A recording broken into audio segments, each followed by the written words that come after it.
What's your name and what's your brand? My name's Kitty and I run Kitchen Jewellery. And could you just tell us a little bit about what Kitchen Jewellery actually does? Kitchen is a jewellery brand inspired by food. Where did the idea of Kitchen Jewellery begin? So I started making jewellery years ago, and like 10 years ago, and I've always had an idea of doing something very me. And I think food is always another passion I've had, and jewellery is another one, so I thought why not merge the two. Fab idea, and I like that. And that's it. That is it, to be honest. And what's the meaning behind the name? I mean, I know it's pretty obvious, but like, I'm guessing. So I was actually, it's a very funny story. I was actually at a party and I was talking to my friend and I was like, I want to do Kitty. I want to merge my name, what it is, and like everything. And I was like, yeah. And then I was like, kitchen. Oh my God, kitchen, and then kit. Anyway, there we go. That's great. That's how it started. It's a very good idea. And also it's just like so not like jewellery. But when was the moment that you thought, like, I know you just mentioned that you've worked in jewellery for 10 odd years. And when was the moment you thought, like, let's just go for it and do something? Well, I started making the Full English Breakfast collection like 4 years ago, and I came up with the initial ideas like 4 years ago. And then as I was working alongside with this other jeweller, I was only selling the beans, egg and bacon. It was under my own name, it was a completely different brand. And then I was like starting to sell them, and I was like, do you know what, you could actually make a brand out of this. And so yeah, I went for it. Ran with it. No, I like that. Have you got any of them on your phone? Zoom in. Only the, oh, that's actually not kitchen. That is the beans, and the others are the newer designs. Very, very nice. Yeah, buttered toast. It's good that you've got nice hands to go with them as well. That would be bad, wouldn't it? No, like mine. Good because I got ridiculous acrylics on, which I can hardly work with. So with Kitchen so far, what's been your biggest challenge? I would say my biggest challenge has probably been budgeting and figuring out what is worth spending my money on and what is worth, like, you know, spending loads of time on, stuff like that. And what's been a highlighting moment for you so far? Probably being featured in Vogue. Oh wow. Yeah. That is really good. Congrats. Wow, that is amazing. How did you go about like that? I got contacted the night before from a stylist. This one was in Vogue. Oh, wow. It's not this one. Yeah. But another one. And she messaged me and then they sent like a courier. And then Did you not have to like stay up all night making it all? No, thank God I had it in stock. They're just like, do you by any chance have this ring, this ring, this ring? Oh, and actually a hash brown was also in it. That's so cool. Yeah. Vogue, that's massive. Yeah, it was pretty cool. Although quite like surreal. Screenshot. Yeah, my boyfriend's mum bought me 2 copies. I was like, I don't need that. And then my mum's got one. Everyone in my life seems to have bought a copy, and I'm like, it's okay. But it's quite cute. To remember. Very sweet. What's been the most unexpected part of running your brand so far? I find managing the workload really hard, like, and like unexpected, like, is me trying to plan my day throughout the day. And like time scales, because you've said to me before, like obviously people don't realise how long it takes to. Yeah, it takes a while to get everything made, to run around a lot, run a Tesco garden, make it, and then go home, do the admin. Luckily I have an accountant. Oh, that's nice. So I don't have to do that. How do you actually go about making and designing your pieces of jewellery? I start by looking at the food that I'm getting inspiration off. I like the idea of going for something that's like not obvious that it's the food, and then taking almost elements of it. So I did a tangerine ring. You would think it would be like a dome, a bit like that. Yeah. And then, but instead I took the segments of it and then I made it segments the ring instead. Yeah. And then it's more taking elements of the food rather than that. And then I put it into CAD and then I make it. And what's CAD? I use CAD, which is like computer aided design, and I play with it on there, and then I get wax printed, and then I usually take the wax back and I play with the wax. I see. From there. Yeah, so like reshape it to something that you're. Yeah, so like make it either more organic or work for how I want it to be. From there, I mean, there's so many processes, but then you go get it cast, and I take it back here, clean it up, make it. Nice, longer process than I thought that would take quite a while. What's the biggest misconception about owning a jewellery brand? I think the biggest misconception is probably that it is a glamorous job, and it is not a glamorous job at all. Like, in fact, I've got like 3 injuries, healing on my hands right now, and my nails are always ruined, saying that. They're looking pretty good today. Had the nails done for the interview. So it's not that glamorous, and you're running around a lot. Yeah. You either hunch over a laptop or you're at a jewellery branch getting really dirty. I feel like that's the same with a lot of things people I've been speaking to. Is like everybody's so inspired to have their own business online because you only see the best parts, and then everybody I speak to is like, you don't realise how much hard work it actually is. Yeah. And I don't think people who are getting this inspiration online are realising, and that's why I wanted to do this. Like, so you can see the behind the scenes of what it's actually like. No, it's so good to be able to, for people to like realise what goes into running Before businesses. getting themselves into it. For them and like for the customer as well. Yes. What's one feature of your jewellery or one of your processes that you're most proud of? I guess that everything is always made by me. I mean, I do send a lot of my stuff to get stone set or plated, but it will always have been hand finished by me and made. That's very nice, yeah. Also, I feel like that's what people want when you're buying something. Well, that's what I'd want, as in like knowing that somebody's actually taken time rather than buying something in bulk. Totally. And all like made in London, which is quite good. Yeah. I mean, obviously the stones have been sourced ethically. By hand too. Yeah, I have hand carved crystals. No, I wish. So what was the first investment you made into kitchen jewellery? The first investment was probably actually just like creating the first initial masters, the pieces, which cost a lot more than you think. So you've got to get a mould, you've got to make a few of them for like markets and stuff like that. And website actually, that was a pretty big one. But I tried to do it myself as much as I can. You could probably see my website is quite badly done. No, I like your website. Do you? I also like your branding. Did you do that Oh yourself? yeah, that was a really good investment. She is amazing. She's like I got a girl. Yeah. So I like kind of drew out kitchen. Yeah. And I was like, kind of want it to be a bit wobbly, red, white, yellow. Well, she actually threw in the yellow. She's called Minna Town. She's really good.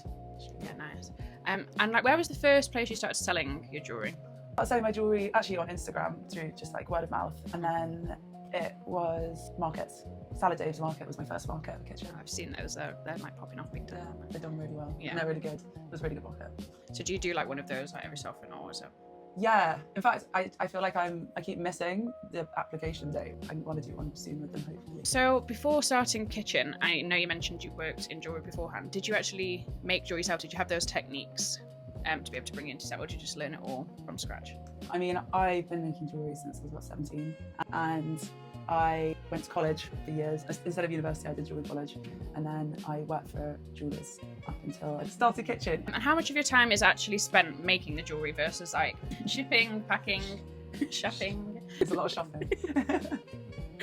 Website, admin, social media. It kind of depends on whether the piece is like just bespoke or if I'm making something that I've already got like a mould of. Yeah. But I'd say admin to bench work is probably 30-70 to 30% bench, 70% admin, and actually like running around, picking up materials, meeting other like clients. Yeah. Doing stuff like that. So, That is, I didn't actually realise that would be the statistic, to be honest. it's not as much, but the thing is like it depends on how much I'm selling. Because at the moment I'm spending a lot more time in here, so it's actually probably more 60-40. What's something you did in the first 6 months that you would never do again? I think giving away discounts to so many people was probably a huge mistake, because people don't expect that constantly. Yes. And still do. Yes. How did you get a stranger to buy a piece of jewellery? Like, I know when you start things like this, it's usually like family and friends, but like, what was the first like stranger buy? Somebody you didn't know? Kind of depends on who you count as a stranger, because you've got like word of mouth through. Yeah, I guess that. So that would probably be through Instagram, getting like a message, and you're like, who are you? A requested message. Yeah. And you're like, who are you? And they're like, can I please have a beans ring? And I'll be like, who the hell wants to buy a baked beans ring? Yeah. But obviously they do. And obviously markets. You had like people, strangers coming over. The jewellery market is quite overcrowded. Like, how do you think you've made Kitchen different? I feel as though with Kitchen, I've taken like a very novelty idea and hopefully made it relatively stylish. Yeah, taking inspiration from food rather than making it exactly. Funnily enough, it's not that kitsch, considering my name is Kitsch. I like that. Have you ever struggled with like imposter syndrome, like putting your designs out there into like public eye, and like how did you get past this? Designing them felt very me, and at the time I was like, this is like Kitty's thing. Intriguing. And then when you put them out there, and when I got the branding Kitchen, and then the like products underneath, especially on a website, I was like, that feels really professional. And you're like, but then the real imposter syndrome kicks in when someone actually buys it, and then you send it, and then you're waiting for them to send you a message and be like, this is shit.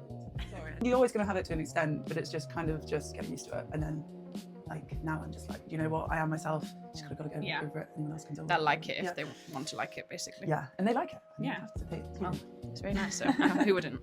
What's one piece of advice you'd give to somebody who's wanting to start a brand tomorrow, or if somebody's starting up in the jewellery industry, like what would you say to them? I would say really do your research, stay in a stable job until you really have some proper business plans down, and make sure when you do finally leave your job, you have enough savings backed up just in case things don't quite go to plan at the beginning. If you were to start Kitchen again tomorrow, what would be the first thing you'd do? I don't do it. Don't do it. No, I would probably stay in my job for longer that I was with, and probably not buy as much stock, or as much metal, because you don't need it. You really don't. Like, I have so much stock that I like, because people buy rings based on their size. So I've got rings that are size like A, and I'm like, I don't need that. Yeah, and I guess that's small. Yeah. Okay. What is that? The rolling mill. This is my favourite tool. This is so lame. I'm getting really excited now. No, tell me more. I have this. I can melt my metal and put it into a little block, and then what I will do now is I can then roll it through here and like slowly, so I can make wire, my own wire out of scraps. Oh wow! I know. And what will you do with the wire? Make rings, bespoke pieces. Probably more bespoke pieces. To be honest, like wedding bands and stuff like that, which I also do. Have you ever done a wedding ring? I do. I've got I have a bespoke piece inside as well, which is it's like engagement rings and stuff like that, which is kind of fun. Drop the app. Kitty Konsta. That's my name. There we go. What's your favourite piece of jewellery you've ever made? My favourite piece of jewellery is probably this little space lady that I made when I was about 19, and it's part of my bespoke business, Kitty Konsta. And what's your favourite piece of jewellery from your kitchen brand? Beansbury. I love that. That's so nice. And what's the first thing you do when you wake up and the last thing you do before you go to bed? Coffee and floss. What's one piece of advice you had wish you had ignored? Lower your prices, people will buy more. That is a really good one. What do you listen to whilst you're in the studio? No, I can't. True crime podcast. Sorry. I can't remember. Weird. Gold or silver? Gold. And if you could see somebody wearing your jewellery, who would it be? Amelia Dems. That's a good one. What's the weirdest inspiration you've ever had for a design? Probably baked beans. Would you say that's weird? If your jewellery had a theme tune, what would it be?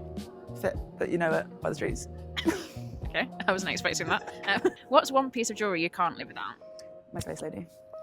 She strikes again. Yeah, strikes again. What's one piece of jewellery that you would upcycle out of existence forever? Controversial, but probably the giant rock on a tiny thin band for engagement rings. You see them everywhere, don't you? But like really thin bands, and I'm like, don't skimp out on the gold. Surely it's going to break off. I don't know. Yeah, and also the size of the rock. Yeah, I'd be scared. Yeah, massive. I'd also be scared that I was just going to be like mugged everywhere I walked around. What's your favourite place to source your materials that you buy? That's pretty boring. It's like Hatton Garden. I walk around. There's like a few places coats and gold. Shout out. And is that just like the known jewellery? That's like probably the biggest one. And then I use my casters, which are in like on Holloway Road in North London. Where do you want to see Kitchen in a year's time? I would quite like to see Kitchen being able to sell continuously throughout the week and months. I don't have any like massive plans. I probably want to have a retailer sell at like Liberties would be cool. Yeah, that would be huge. The jewellery hall in there is like really nice. It's massive. I'm gonna be a star.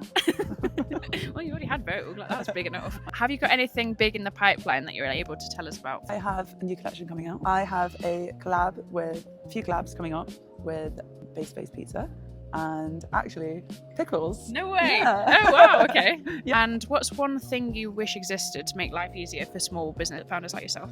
I wish that there were more community-based meetups that weren't so like intimidating for people to go into, like a cafe or meet up at like a pub and have a drink with low people, so that you can kind of have different, not necessarily jewellery, just like other business owners that you can ask them questions, they can ask you questions, how they did different things, and you can kind of bounce ideas off each other. Yeah, like not too like business focused, but just something. Yeah. It's like meeting up with a friend who understands like what it's like to have your own. Yeah, and like just understand each other, and it's quite nice to have that because I feel like it's very lonely working for yourself. So yeah, I've heard that from a lot of people.